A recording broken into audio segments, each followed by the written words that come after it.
Hey guys, welcome back. So today we've got a really interesting little deep dive. We're going to dissect the ultimate driver of the golf ball, Rory McIlroy. I don't think I've ever heard more agreement from all the commentators, all the experts, fellow players saying no one's ever been as good as this driving the ball in the modern kind of era. He literally has everything you would want in order to drive it well.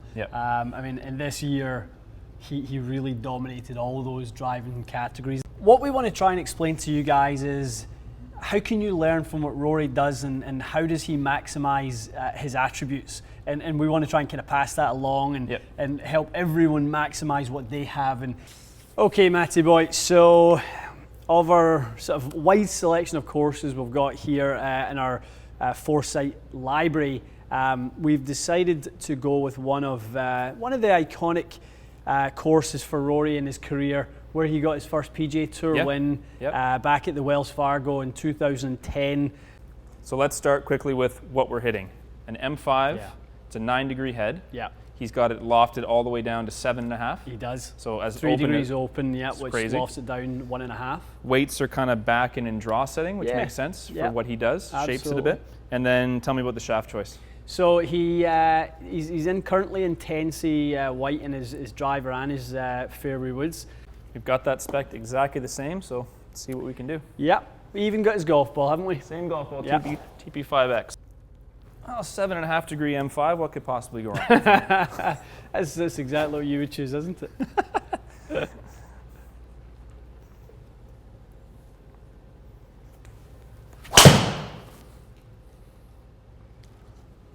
That's real close, eh? Yep.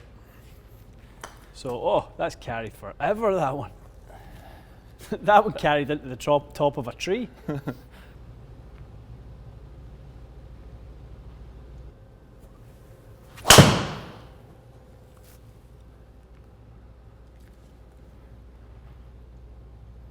Close to as good as I can do. Yeah, had the shape for a righty, but that's a heck of an effort. I mean, 175 ball speed, 14 launch. It's a bit low in spin for Rory. Spins at kind of around 2,000, 2,100. When he cuts it, he spins it up around 24, 2,500. Okay. Yep. So those numbers are really, really close. That's a big, big, big carry there. So he's a guy that's 3-4 degrees from the inside. Yep. And hits on TrackMan, I believe, what, like 4 degrees He's up? about 4 up in TrackMan, which is a GC quad about 6 up. So that I mean, to be was, honest, you've nailed it there. But I just need to hit a little bit lower on the face. That one was just struck a bit high. Yeah, that's a good point. If we do look at that strike on there, it was, if we're going to pick anything on it, it's just a fraction high. Okay, all right.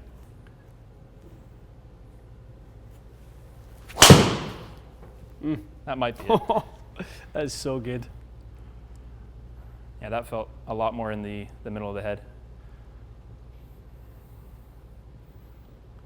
I don't think we can get much closer to his numbers than that. No. Keep the numbers together like you've got it there. But do you know, honestly, the thing that ran through my mind when you hit that one there is how fun is this? How fun is this? Just trying to recreate Rory McIlroy's shot shape, and you've hit one like that is literally perfect for what he does. That was literally what threw it in my mind. I love it. And the only thing I was going to ask you was face to path is, I think, one that people get a little confused about. So if you're someone who fades it and you want to hit a draw, so that's 3-4 degrees from the inside. How do you want the club face to match up to kind of start the ball left and then draw it back like that? Yeah, so that one is, so you can see that the path is 4.9 degrees to the left, right, into out. So you've got your target line out there. So in order for you to get that start line, the ball will always start where the face is pointing. Okay. Gotcha. And then the face to path relationship and strike point will dictate the curvature from there. So you've got the face closed to the path. So 1.9 left with the path. So the face is 1.1 close to that number, so it's 3.8 degrees open to the target, which is what allows it to be a very subtle and soft draw. That sort of compounded with a little tiny toe strike is what's given that just the absolute perfect little draw there. Because the red tracer there kind of reminds me of the shots that he was hitting at East, like they're really high. Like they look really high, but they go forever because the spin is pretty well managed. I mean, that's exactly what that is. Let's have a look and see. Height-wise, I mean, that's a 122-foot bomb, 323. It's exactly what Rory would do. It's exactly what he would do. Slightly downhill, which is where we're getting a little bit of that extra carry. You know, those numbers aren't that unusual for you, but I think 323 is a big carry. Probably an extra 15 yards of carry or so. Yeah. From the topography there. Yeah. So impressive, but that's probably quite similar to the shot he hit when he won that championship. Yeah, gives him the advantage to hit a wedge and everyone else sitting 6-7 iron. Well, that's it. You know, once upon a time that was a big golf hole, 487. Yeah. I mean, you're literally you're flipping in. You wouldn't even hit your pitching wedge in there. Yeah, probably You'd like a gap would wedge hit or a something gap like wedge. that. Yeah, that's scary. That's the modern game, though. It's the modern game right there. Modern game. Okay, easy one. Easy one, right? So the last thing I was going to ask you is the weight placement. So he's got the weights kind of draw. Mm-hmm. It's interesting because some guys that fear hooking it will put it in the toe position. Mm-hmm. A bit different in that sense that he doesn't. I mean, the face is obviously way open, so that protects him against a hook. But he didn't really use the weights to his advantage for that. It's almost like the face angle is plenty, and then the weights are more just for maybe like a strike location thing. That's it. It's always just a case of trying to just match up the consistency so that face-to-path relationship is super stable.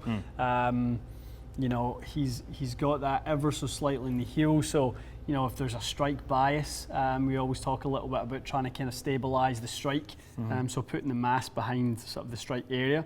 So the last thing you want is if you kind of you heel every single shot is to kind of put the weight another way, or you're going to get maximum deflection of the head, and makes sense. You really destabilize that head.